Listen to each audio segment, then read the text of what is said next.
তো বললাম যে এতবার যে ধরা পড়েন, জেলে যান, জেলখানা তো এখানকার সে খারাপ, মানুষ তো জেলে যেতে চায় না। বলে স্যার এই বিহারি ক্যাম্পের বা জেনেভা ক্যাম্পের সাথে জেলখানা অনেক ভালো। জেনেভা ক্যাম্পে বড় একটা অংশ মাদক ব্যবসার সাথে বারবার যুক্ত হয়, কারণ এটা দ্বিতীয় কোনো কর্মের সুযোগ নেই তাদের। এমনকি ধরেন আমরা যে ধরি একজন ব্যক্তিকে বারবার ধরছি, আপনি কোথায় কোথায় বলতেছিলেন যে রুস্তম একটা চরকাণ্ড নিয়ে খুব আলোচিত ঘটনা ঘটলো। সে তো এখন পর্যন্ত প্রায় 10-15 বার বিভিন্নভাবে পুলিশের হাতে গ্রেপ্তার হয়ে বিভিন্ন থানায়, শুধু মোহাম্মদপুর থানায় না, মিরপুরের থানায়, বনানী থানায়, বিভিন্ন থানায় সেই মাদক কাণ্ডে মাদক সহ ধরা পড়ে জেলে গেছে, আবার ফেরত আসছে, আবার এটার সাথে যুক্ত হয়েছে। তো এদের এরকম বিভিন্ন মাদক ব্যবসায়ীদের সাথে আমরা 1-to-1 কথা বলেছি, ফোরামে কথা বলেছি, ধরে নিয়ে আসার পরে যে জানতে চেয়েছি তারা কেন মাদক ব্যবসা করে, এত মাদক মামলা কেন তাদের নামে, এত অপরাধ কেন তাদের বিরুদ্ধে। তাদের ব্যাখ্যাগুলো আমাদের কাছে সন্তোষজনক মনে হয়েছে। সেটা হলো যে তাদের কথা হলো যে স্যার আমরা ছোট থেকে বড় হই এর মধ্যেই, বই খাতা হাতে থাকতো, অন্য বাচ্চাদের আমরা দেখতাম আর আমাদের হাতে তুলে দিত মাদক, বিক্রি করতে বলতো, নিয়ে আসতে বলতো। আমরা ছোট মানুষ, আমাদের কেউ ধরতো না, ধরলেও ছেড়ে দিত। আমরা দৌড় দিয়ে পালায় যাইতাম, একসাথে থাকতাম।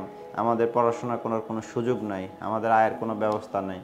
আমরা ছোটোবেলা থেকে পরিস্থিতি দেখে দেখে ধীরে ধীরে কিভাবে মাদক ব্যবসায়ী হয়ে গেছে, এর সাথে যুক্ত হয়ে গেছে আর জানি না। বললাম যে এতবার যে ধরা পড়েন, জেলে যান, জেলখানা তো এখানকার সে খারাপ, মানুষ তো জেলে যেতে চায় না। বলে স্যার এই বিহারি ক্যাম্পের বা জেনেভা ক্যাম্পের সাথে জেলখানা অনেক ভালো।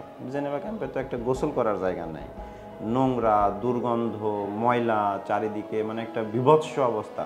মানবেতরের সর্বনিম্ন পর্যায়ে যাকে বলা যায়, সর্বোচ্চ মানবাধিকার লঙ্ঘন হচ্ছে এখানে। সুস্বাস্থ্যের ব্যবস্থা নাই, কর্মের ব্যবস্থা নাই, বিনোদনের কোনো ব্যবস্থা নাই, এবং কোনো কিছুই নাই। এই জেনেভা ক্যাম্প এত মানে জরাজীর্ণ একটা অবস্থা যে আল্লাহ না করুক যদি কখনো এখানে অগ্নিকাণ্ডের মতো ঘটনা ঘটে, তো হাজার হাজার মানুষ আগুনে পুড়ে মারা যাবে, বেরো হইতে পারবে না।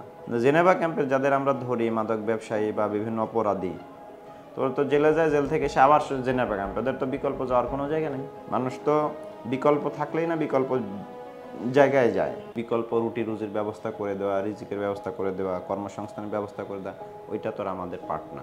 জেনেভা ক্যাম্পে যারা বড় বড় মাদক ব্যবসায়ী, 10টা 20টা 50টা পর্যন্ত মামলা, তাদের বউরা সবাই বলে এখানে স্যার এখানে ওরা চলে গেলে, ওরা পালাইলে ওর বউরা মাদক ব্যবসা করে, ওর ফ্যামিলির লোকজন মাদক ব্যবসা করে, ওর ছেলে মেয়েরা মাদক বিক্রি করে, এবং এই মাদক ব্যবসার টাকা তো এরা সবাই মিলে খাওয়া দাওয়া করে, এবং সবাই মিলে ফুর্তি করে। জেনেভা ক্যাম্পকে যে একটা আতঙ্কের জায়গা ছিল সেটা আমরা ভাঙতে পেরেছি, ওটা আমরা একদম মাটির সাথে মিশাই দিছি, ওই যে একটা আতঙ্কের জায়গা। এখন আমরা 5-10 জন যে অভিযান করে আসামি ধরে নিয়ে চলে আসে, মাদক ব্যবসায়ীর জায়গায় হিট দেয় পুলিশ। জেনেভা ক্যাম্পে মাদক বাড়ে নাই, জেনেভা ক্যাম্পে বরং মাদক এখন আগের তুলনায় অনেক কমেছে, বিক্রি কমেছে, এবং যারা মাদকের গডফাদার ছিল এরকম বড় ধরনের অসংখ্য মাদক ব্যবসায়ীকে আমরা ইতিমধ্যে আইনের আশ্রয়ে নিয়ে আসতে সক্ষম হয়েছে।